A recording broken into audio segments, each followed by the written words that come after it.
Guys, this pink velvet macchiato from Dunkin' is my new obsession.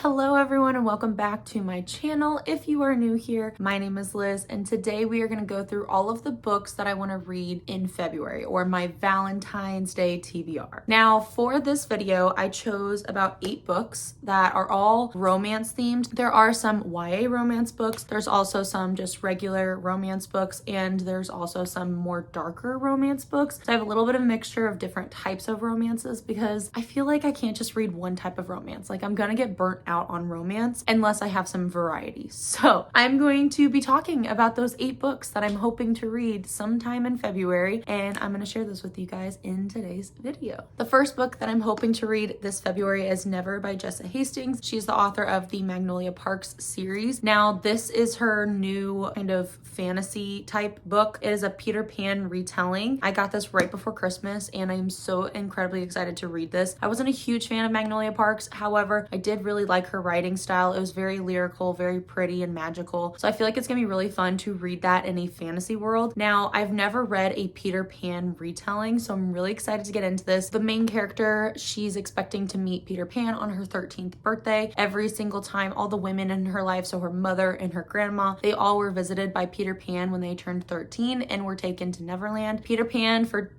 our main character, he runs a little late and our main character is now 17 years old. So she's not really a kid anymore. Now she is a teenager. I think there's going to be a lot of confusion and a lot of just like, where were you? Why didn't you show up? And I've heard that it is a love triangle between the main character, Peter Pan, and Captain Hook's son. So I think it's going to be really fun and magical. I'm really excited to read it. I have tried to stay away from reviews of this book because I don't want to get like my hopes up or just think about it being overhyped. I just want to go into it with a completely clear mindset. So we will see. Next up, we have Betting on You by Lynn Painter. I absolutely love Lynn Painter and all of her romance books. They always just make me feel so happy at the end of the day. But this is about our 2 main characters who are both co-workers, and I believe they had kind of this like a bad first impression when they were younger, and now years later they're now co-workers and they strike up a bet to see if men and women can just be friends and stay friends. So I think this just sounds like any romantic comedy and I think it's going to be really cute, really sweet. Next we have Check and Mate by Ali Hazelwood. This is Ali Hazelwood's first YA romance book, I believe, and I've heard some great things about this book and also some not great things about this book. So I'm going into it with very mixed reviews. Don't know how I'm gonna feel about it, but I do love Ali Hazelwood's writing, so I feel like I'm just gonna like it by default. Our main character beats the world champion in chess and she starts actually playing chess in order to earn money to support her family. So I feel like this will be really cute. I've heard a lot of really fun things about the guy in this book and I think it's just gonna be really cute seeing a YA fiction book from Ali Hazelwood since all of her other books are just STEM romances. Next we have Love Redesigned by Lauren Asher. I love Lauren Asher's romance books. I read all of the Dreamland Billionaire series. All those books were amazing. I really want to get into some of her other series that she started as well. However, this is the first book in the Lakefront Billionaire series, so this is a brand new series she's starting. I've heard awesome things about this book and the romance and the characters in it, so I'm really looking forward to this book. Our 2 main characters are childhood rivals and they end up working together as adults to help renovate this historic house together. There's gonna be a lot of funny banter. I think it's fun, just the idea of childhood rivals coming together and trying to work together. Next up, we have The Long Game by Elena Armas. Now, she wrote The Spanish Love Deception, which I really enjoyed that book, and The American Roommate Experiment. This is a brand new book. I don't know if it's set in the same universe, but I've heard some pretty decent things about this book. I've heard it's just a solid romance. Our main character in this book, she is sent to help rebuild her image by coaching a 9-year-old girls soccer team. And in this book, she also enlists the help of this retired goalkeeper who was a professional soccer player at one point to help her coach this team. So I think it's gonna be really funny. I've heard that these 2 kind of start off on the wrong foot, so it'll be interesting getting to see how they turn that bad first impression into something good. It's definitely giving me Rock Bottom Girl vibes by Lucy Score, but I didn't like absolutely love that book. It was just kind of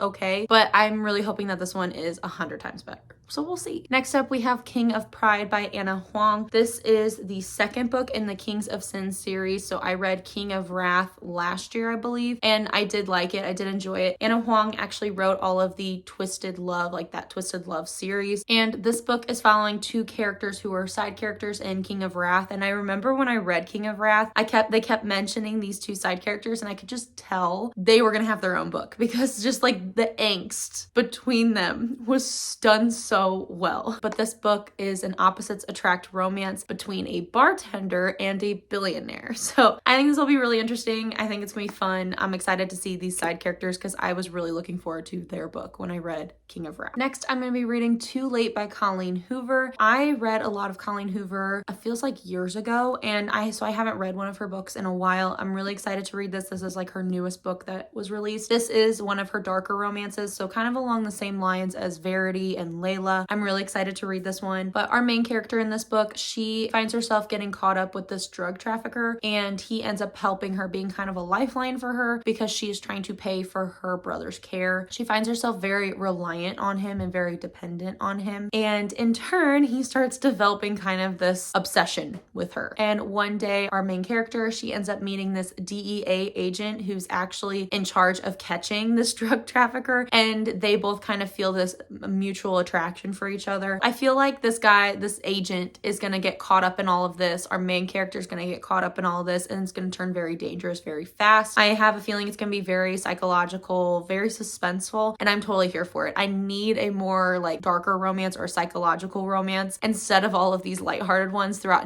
the entire month of February. So I feel like this will be really good to kind of switch it up with the types of romances I'm reading. So I'm very much looking forward to reading this book. And last but not least, we have The Obsession by Jessie Sutanto. I have always gone to Barnes & Noble and I've passed this book, and I've always been so tempted to pick it up, and I finally did it this past year, and I'm really looking forward to reading this. So the back says, Logan thinks he and Delilah are meant to be. Delilah doesn't know who Logan is. Logan believes no one knows Delilah like he does. He makes sure of it by learning everything he can, watching her through a hidden camera. Some might call him a stalker. Logan prefers to be called romantic. Delilah's keeping secrets, though deadly ones. There's so much more to her than meets the eye. Logan is determined to make Delilah the heroine in his twisted fantasy, and he'll do anything to get what he wants. Delilah is done with men in her life controlling her. If Logan won't let her go, she'll make him. This sounds freaking awesome. I am so excited about this book. I feel like it sounds like You, and with like Joe Goldberg being this stalker and like obsessing about this one girl. But I feel like now we have a girl who's like actually strong enough to fight back. And I'm so excited for this book. I feel like I need to save this one because I have just a great feeling about this book. This is probably the one that I'm most excited to read because I just feel like the whole concept behind it is so interesting, and just like the psychology behind it, just like thinking about how messed up this book could get. I'm intrigued. I don't know. I think it'll be really interesting, and I'm really excited to share my thoughts on this book. Dun, dun, dun, dun. And that is it for today's video. I hope you guys enjoyed. I know some of these were repeat books that I've talked about very recently, but I am finally in the mood to read these romances, especially with Valentine's Day coming up. And I'm so excited to get into these and to share my thoughts with you guys. I hope you enjoyed today's video. Hopefully it gave you some ideas for some romances that you could possibly read in February coming up. And I will see you guys in my next video. Happy reading. Bye.